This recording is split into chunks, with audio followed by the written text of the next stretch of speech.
Right, good evening, everyone, and welcome to this speaker brief. We're going to give it just another couple minutes, see if anybody else is able to jump on and join us, and then we'll get started. And we're really excited to hear from Tori tonight. So we'll give it a couple more minutes and then go from there. Thank you.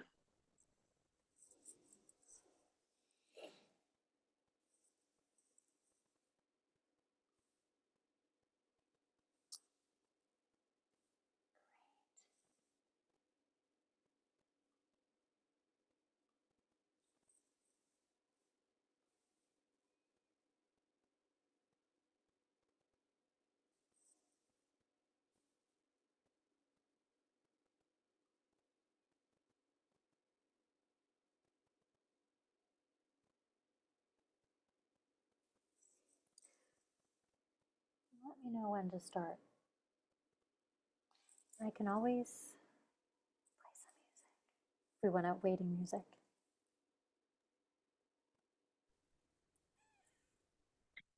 Yeah, I think I'm going to give it like one more minute and then we can go from there. Just since we opened up a little late as well, too.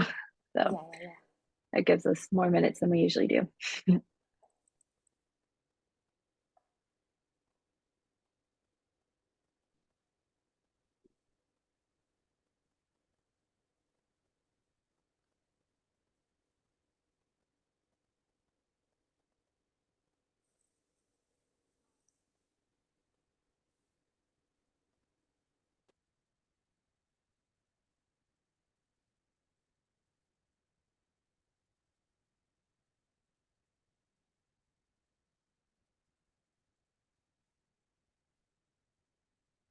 All right, it is 7:06, so we're going to go ahead and get started. Good evening and welcome everyone to our Beaker Brief. My name is Sydney Tilley and I'm the Assistant Director of Alumni and Family Engagement here at Eastern. The goal of these briefs is to quickly educate on a topic that our alumni are interested in. And tonight we're excited to have Tori Conicello-Emery, master's level board certified music therapist, lead us in an experiential of self-compassion in music. At the end of the brief, we'll have a brief time for Q&A. So if you have any questions, feel free to post them in the Q&A box and we'll answer as many as we have time for. So I'd like to welcome Tori this evening.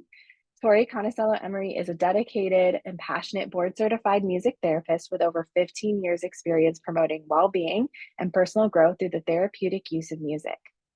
Specializing in strength-based approach, Tori focuses on identifying and building upon the unique strengths and abilities of everyone she works with, fostering a positive and empowering therapeutic environment. Tori holds a Bachelor of Arts degree in communication from Eastern. She received her Master of Arts degree in music therapy from Immaculata University, where she graduated with honors, was inducted into the Pi Kappa Lambda Honor Society, and selected as a member of Who's Who among students in American universities and colleges. Her rigorous academic training and clinical experience provided a solid foundation in both music and therapeutic techniques, allowing her to develop a comprehensive and integrative approach to music therapy. Throughout her career, Tori has worked with diverse populations, including hospitalized pediatrics and their parents, children and adults with developmental disabilities, children and adults with mental health challenges, families, and veterans. Her versatility and adaptability have enabled her to tailor her therapeutic methods to meet the specific needs and goals of her clients. Tori is the owner of Serenade Music Therapy, LLC, a private music therapy practice where she specializes in working with the neurodivergent children and adolescents, as well as the parents and caregivers that love them. She is also the co-founder of the Love Works Resource Center, Inc., a nonprofit that provides resources and services to underserved individuals and families in Montgomery County, Pennsylvania, and beyond. At the Love Works Resource Center, Tori oversees the development and overall operation of the community arts and educational programs. Tori's strength-based, resource-oriented approach to music therapy is rooted in the belief that every individual has inherent strengths and resources that can be utilized to overcome challenges and achieve personal goals. She uses music as a co-therapist to aid clients to discover and enhance their strengths, promoting self-esteem, resilience, and overall well-being. Tori has a particular interest in self-compassion as it is a large portion of strength-based approach to her clinical work. She also sees the benefits of this work in her own life as a mom, professional, solopreneur, and lifelong sufferer of imposter syndrome. In fact, writing this bio was a self compassion exercise in and of itself. So thank you, Tori, and I'm going to hand it over to you. Thank you so much, Sydney. And thank you, everybody, for coming, who's ever here. Um, so I wanted to start off, since this is experiential, it's going to be interactive. So anytime that there's even comments or whatever, I guess, Sydney, you'll be able to see it. Feel free to put anything in the chat. We're going to start off first with just a reflection on something for yourself. Can you remember the first time you were really embarrassed, messed something up, felt like a failure, or felt rejected, etc.? Anything along those lines? Then you listened to a song that someone shared or a song that you discovered, and all of a sudden the words that were sung seemed to be taken straight, like plucked from your own consciousness.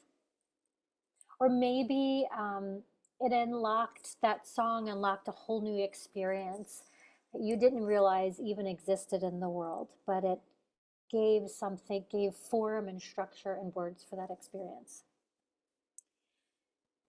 Give you a second to reflect on that.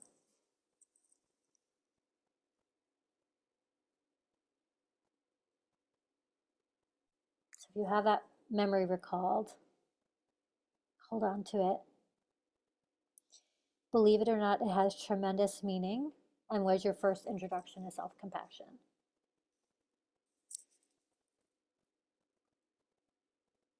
We will move on. Oops, all of this is a little bit late.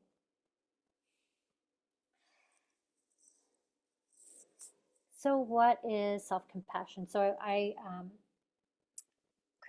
Dr. Kristen Neff really is a leading researcher in this area and has a lot of books. So I'm pretty much taking from her. This is where I've learned about self-compassion and learned a lot about it. So I'm going to share her research and the things that I've learned from her. Self-compassion involves treating yourself the way you would treat a friend who is having a hard time, even if your friend blew it or is feeling inadequate or is facing a tough challenge. So think of, like, when we read those, like, well, of course I would be nice to a friend, but as soon as you reflect it back on on yourself, sometimes that's really hard. So I feel like, especially inside of a Christian community, we talk about loving your neighbor, loving your neighbor, loving your neighbor so much. But then we forget about the second part, is as yourself. And sometimes I wonder, I know I've grew up in a Christian household my whole life, and I think sometimes that got lost as we are giving to others, and it gets really hard, right, what compassion even means in general for ourselves. So let's go right into it. There are three components or three elements to self-compassion: self-kindness, common humanity, and mindfulness. Really, what self-kindness is like a gentleness and an understanding of ourselves. Now, what's really interesting about this is because self-kindness is very closely related to our attachment systems and our internal working models of care. So if we don't really have a model, an internal model of care is what we've received. It becomes part of our operating system and how we interact not only with the world, but with ourselves. And what does that mean? So as we're thinking about this musically, sometimes we're like, it's really hard. It's easier said than done. Somebody says, just be nice to yourself, or just be kind, or be nice in general. It can be really hard. There is a working model of music that models that is for self-kindness. And what we see is every culture really in the world has a lullaby. Lullabies is a working model of attachment. It's what it's created for. Lullabies are created to help soothe, to co-regulate, to self-regulate, and to foster a bond and attachment between caregiver and child, right? So I would love to hear or read or whatever if there was a lullaby that popped in your head. And it doesn't necessarily have to be labeled a lullaby. So when I was little, I remember as young as 4. So when I was young, I lived. My bedroom was up on the 3rd floor of an old house. And so there was steps and it was dark. And I would sing Jesus Loves Me super fast, very high tempo, over and over and over and over and over again. But it made me feel like I wasn't alone. And it was a song that was always sung to me either at church or at home to make me feel better and to remind me that I was loved. So if anybody has any songs or any, if they put it in the chat, we'd love to hear it and see if like you have the same as somebody else.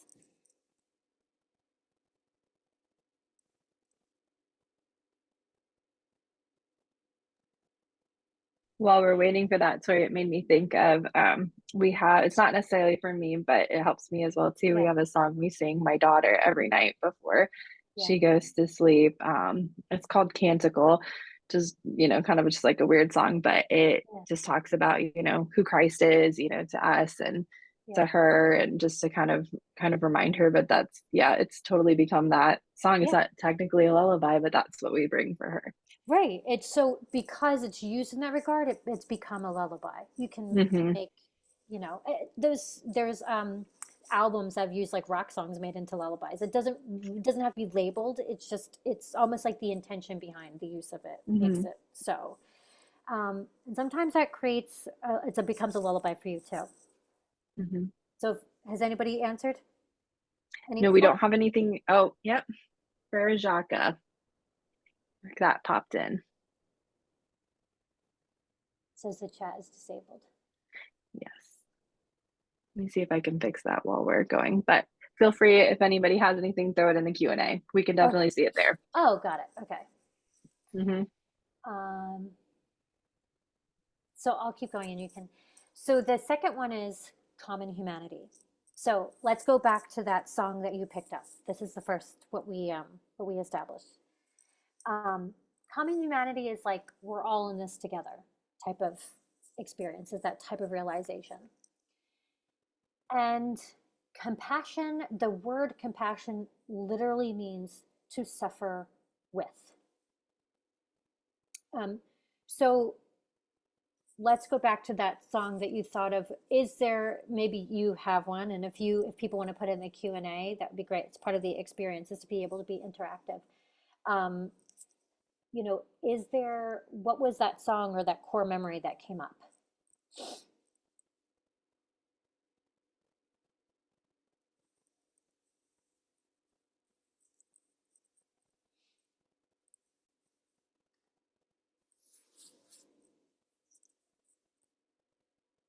You could just name the song. You don't have to go into the core memory, to be clear.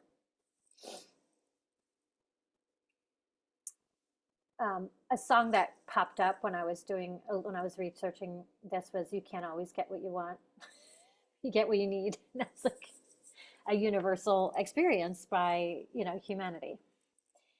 The third element we'll talk about is mindfulness, and I feel like that's obviously it's been a buzzword for a long time. um, and there are a lot of different definitions, but I like to explain it as mindfulness is just paying attention on purpose. It's just you are purposefully being in a moment, whatever that moment is. And it's kind of like awareness at the same time. You realize that you are paying attention.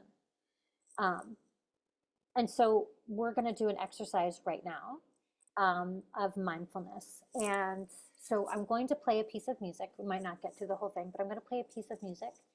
And what I'm suggesting or inviting you to do is to listen to an element or a couple of elements. Sometimes if you end up listening holistically and you feel swept up in it, that's great. Um, but it's really helpful to pick something out and try to follow it. So maybe listen to the percussion, the rhythms, and notice, sometimes as we listen to parts, we don't realize how many different pieces of percussion there is. Or find a particular instrument, like let your ear kind of attach and then ride that wave of that instrument. Notice when it comes in, notice when it leaves, notice if it comes back, or you can listen to the vocals. Not even just the lyrics, but just the vocals. What do you notice about this singer's voice, about what it's doing, the timbre, the quality? Notice then, with all that, how that makes you feel, what your experiences of that. Um, and if not feeling emotionally, but maybe is there a physical response or a physical difference? So I'm going to try to share the song.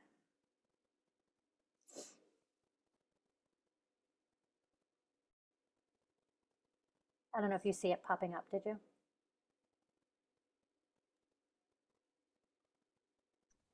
I don't see it, but it Okay, might still perfect. be. I Okay. don't seem to be seeing. Oh, perfect. And then hopefully let me know if you can hear it. I have my earbuds. Sometimes I need to take them out. So thumbs up if you can hear it or thumbs down. Okay.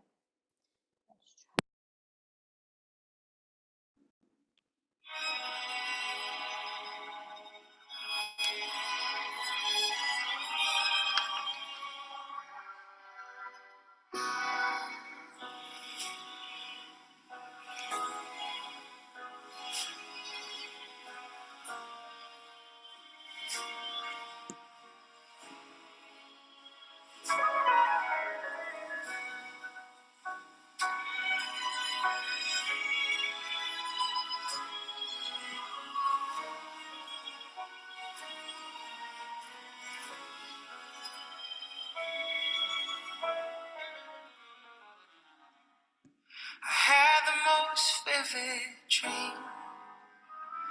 My feet left the ground. I was floating to heaven, but I could only look down. My mind was heavy, running ragged, with worst case scenario, emergency exits, and the distance below. I woke up so worried. The angels let go. Oh God, I'm so tired of being afraid.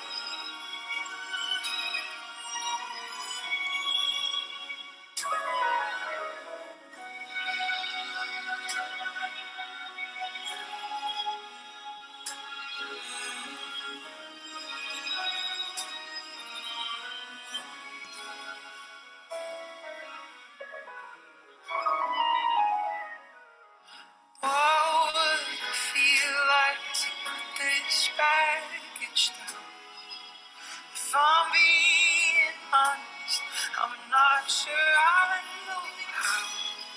I wanna take shelter, but I'm ready to fight. Somewhere in the middle, I feel a little paralyzed. Maybe I'm stronger than I realize. I wanna believe, no, I choose to believe that I was made to become a sanctuary. Fear won't go away, but I can keep it at bay. These invisible walls just might keep us safe. With a vigilant heart, I'll push into the dark, and I'll learn to breathe deep and make peace with the stars. Is it courage or faith? Show up every day. Trust that there will be light, always waiting behind, even the darkest of night. No matter what, somehow we'll be okay.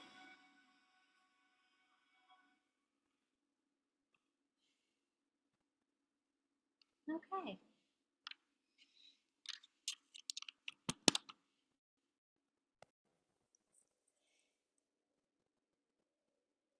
So I'll go back to the original question, or the original prompt was paying attention on purpose, that mindfulness, and what the experience was. So do you want to share, anybody want to share what they, if it's available, what they listened to?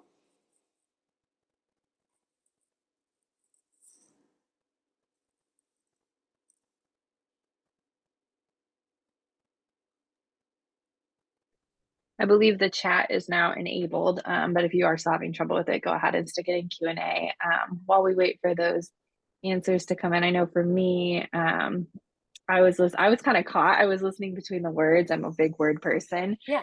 And then also kind of hearing the piano go through was very relaxing. Okay. So you noticed right away that you're relaxed too. Mm-hmm. Yeah.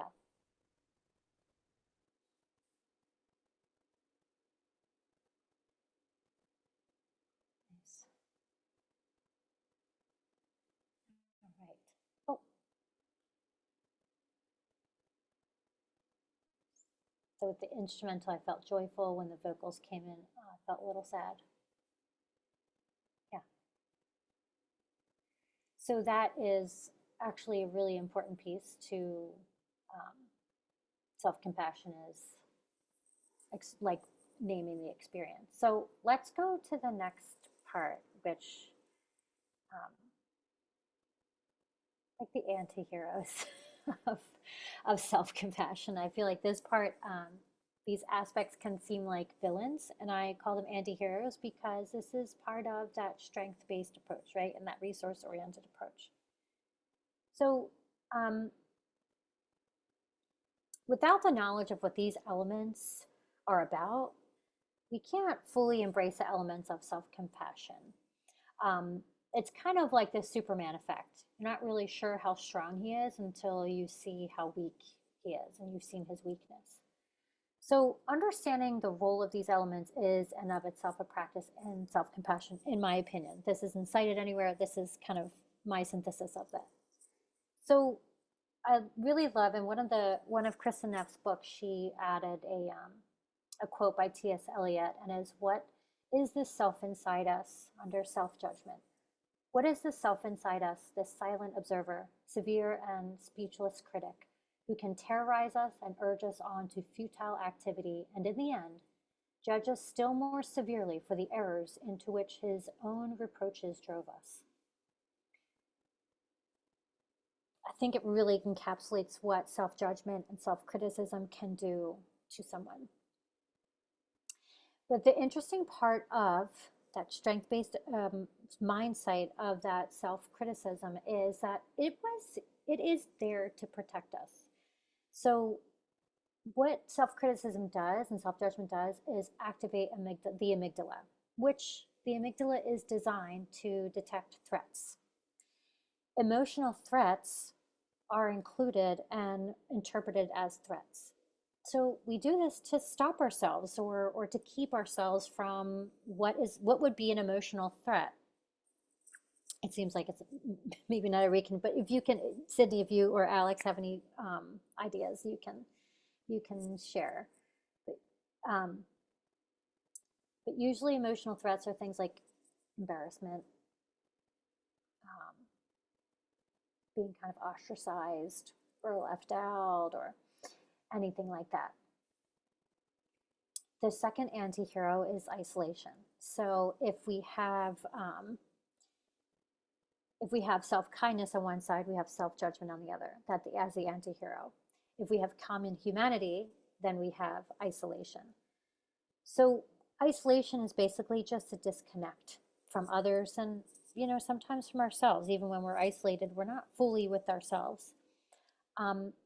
And isolation says to us, I'm the only person suffering like this.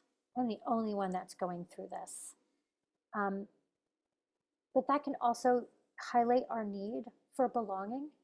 And the difference between fitting in and belonging is quite vast. I love, I brought my book. So I used Brene Brown's Atlas of the Heart. I'm not sure if anybody's, okay. So she kind of asked middle schoolers, I think, what's the difference between fitting in? What's the difference between belonging?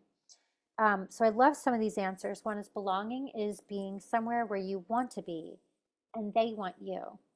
But fitting in is being somewhere where you want to be, but they don't care one way or the other. Um, another student said, belonging is being accepted for you. Fitting in is being accepted for being like everyone else, which can feel very isolating and lonely. So those are just some of the quotes. And then the final one, over identification, um, is the anti-hero to mindfulness. And this can be a little tricky to understand. So we're going to kind of delve into this a little bit. So it's kind of like making mountains out of molehills, right? So it's somewhat like gnashing your teeth or being inside a cyclone of emotion. Or if you've ever watched Anchorman, is being in like a glass case of emotion and you just can't get out. And it's the opposite of mindfulness. You are projecting out, like you're inside of something, and it's like you're swept up inside of it. What is the strength part of that, the silver lining of over-identification, is the fact that our minds are meaning makers, and we are created to create stories, and to make meaning of experiences and what's happening around us. And again, this is a mechanism to keep us safe, right?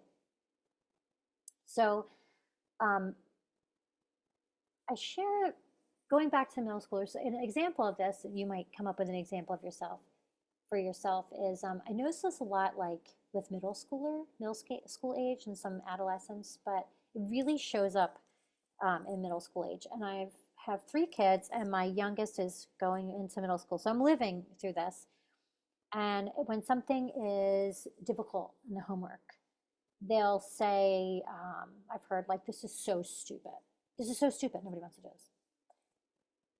Really, what they're saying is, I feel stupid. So that's the over-identification. I feel stupid, you know? This is so dumb, and I don't want to do this because I feel like I'm going to be stupid for doing this. So, and I don't think we ever fully like grow out of that, right? There could be many times that we are in that over-identification cyclone.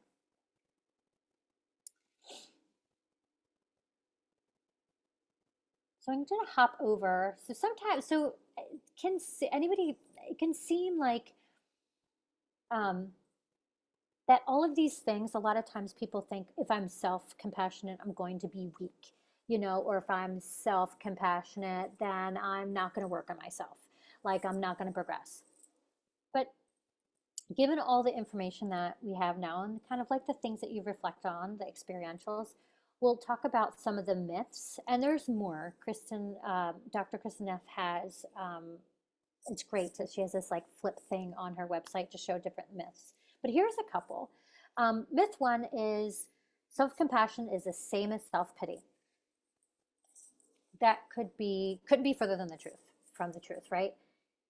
What we do know about pity, though, it is the near enemy of compassion.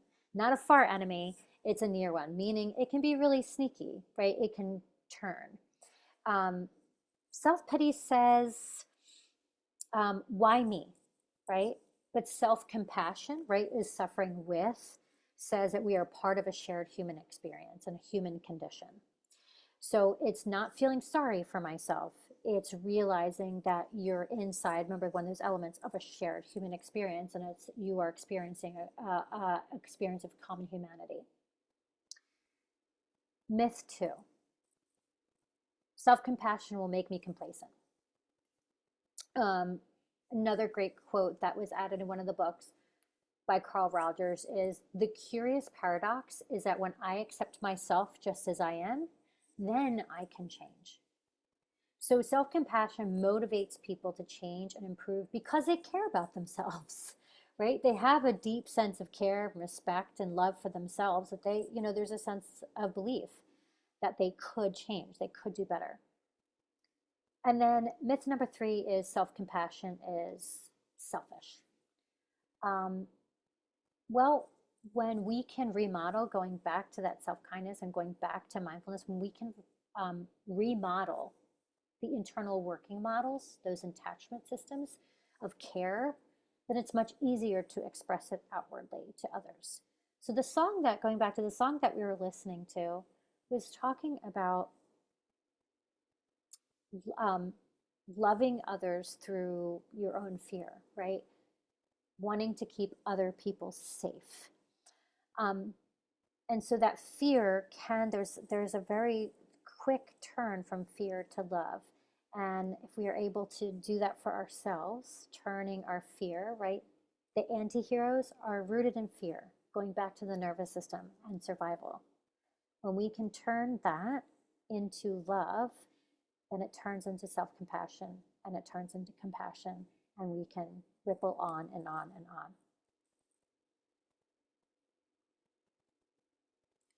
So just to go over some benefits based on what we learned, just quickly, it's probably easy to see how you can increase your emotional well-being by practicing some self-compassion. So there's a lot of times reduced anxiety, depression, and stress, especially when you can be aware of that cyclone, that glass case of emotion. And an example of that would be um, acknowledging, right, that it's something's really hard. I think it's really easy to just get caught up. And if you can name it, if you realize you're getting caught up and what is happening, I feel overwhelmed. This is really hard. You know, if you're in a restaurant and your child is tantruming, you know, and all eyes are on you, that could be really, really hard. Um, and just name it. Name the fact that it's really hard. Um, And when you can name those things and realize that something's really hard, it doesn't take away from your resilience. It actually adds to your resilience because you can tolerate more. Um, some some models of therapy, dialectical behavior therapy, actually talks about distress tolerance, being able to manage a little bit more. It improves relationships. Clearly, as we talked about, if you are able to practice compassion for self, you can practice for others, and it creates greater empathy for others, better communication, and relationship satisfaction. And then finally, physical health. And this goes back to the nervous system. When our amygdala is activated, when we are in a trauma response or fight or flight, it increases blood pressure.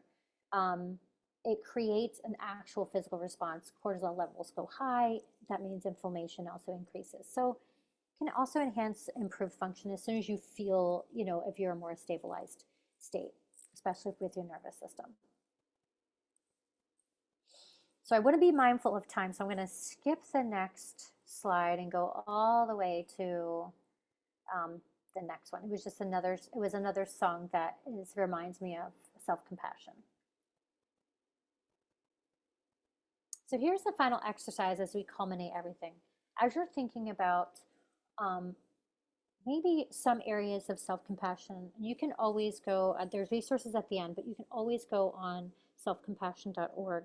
And there is actually a test that you can take and see the areas that you can kind of like work on, some areas that you might not struggle with as much in self-compassion, and areas that you can improve on. So I like using music because it tends to elicit memories really well. And it kind of bridges that gap between your head and your heart really easily too. So just an exercise in, instead of writing to yourself and telling yourself that you need to be nicer to yourself, it's kind of including that musical component as the friend. Instead of thinking yourself as a friend, sometimes like with my clients, if I'm doing an exercise like this, it's been easier for them to write to music than to write to themselves, and to bridge the gap between themselves and their self. So the first one would be thank you for being, and you would fill out whatever music has been for you.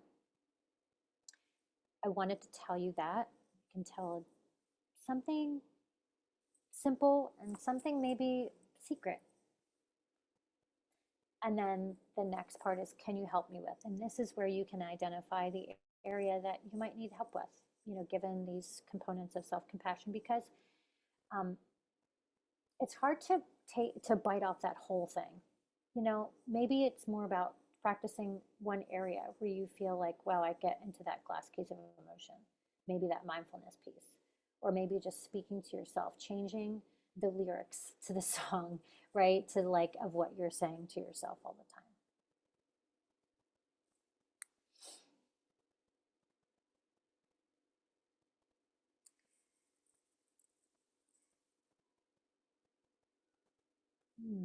So I can leave some time, but that's the last experience I had.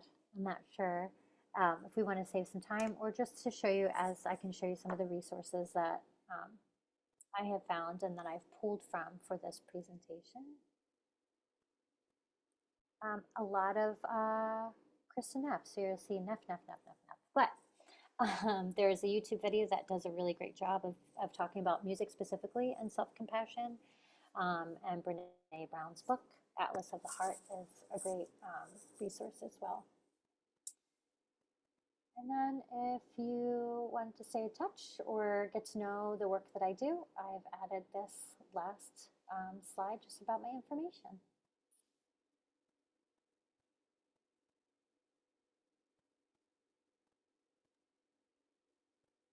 Thank you so much, Tori. I really appreciate all the things that you had to say. It was really great to get to listen and hear. And I was so reminded of, how often I'm listening to music with friends or something, and it's just we feel like Taylor Swift is what comes to mind, honestly, but how everyone says like, it's you're listening to something and you're transported back to that moment, Yeah. or to feel like, wow, somebody else has really felt that way too. I think that's just so powerful. And so Yeah. I loved that reminder and getting to listen to some of those things and just hear you talk about it. It's clear you're passionate, and it was really great to go there.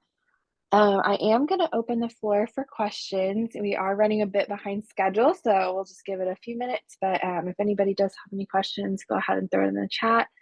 We'll just give it a minute, and then otherwise we can wrap up. And obviously, Joy shared her contact information. Feel free to reach out to her if you'd like to continue the discussion.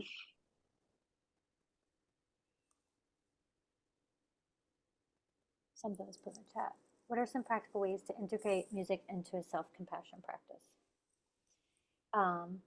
So something that I've had some clients do is to create a playlist.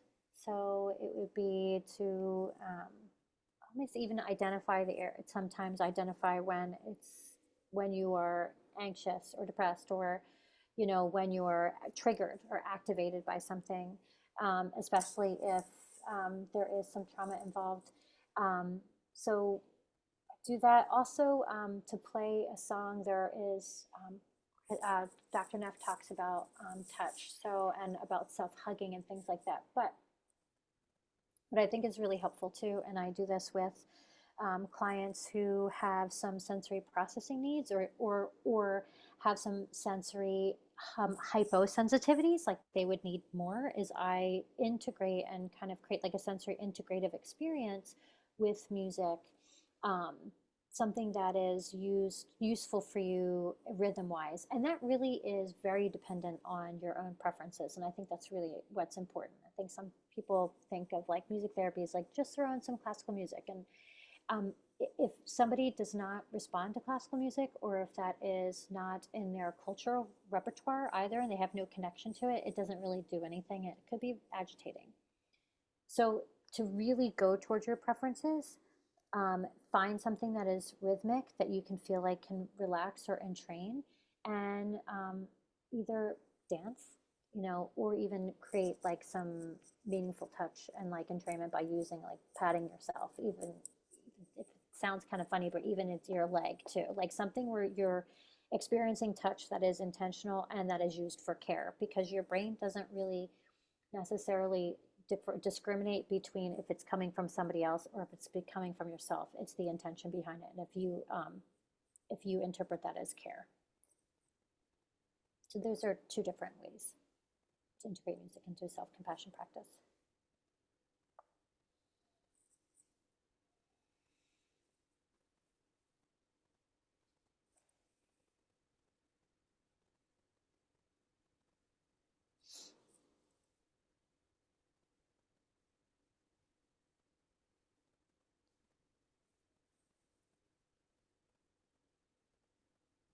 So I'm going to go ahead and say that's probably all the time we have for this evening. Yeah. Um, I'd like to thank you all for joining us, as well as give a special thank you to Tori for sharing her expertise. We are going to be taking a break from our Beaker Brief series for the summer, but we hope everyone has a great time away, and we'll be back in September with our next brief. Thank you everyone for joining us, and have a great evening, okay? Thank you. Thanks, everyone.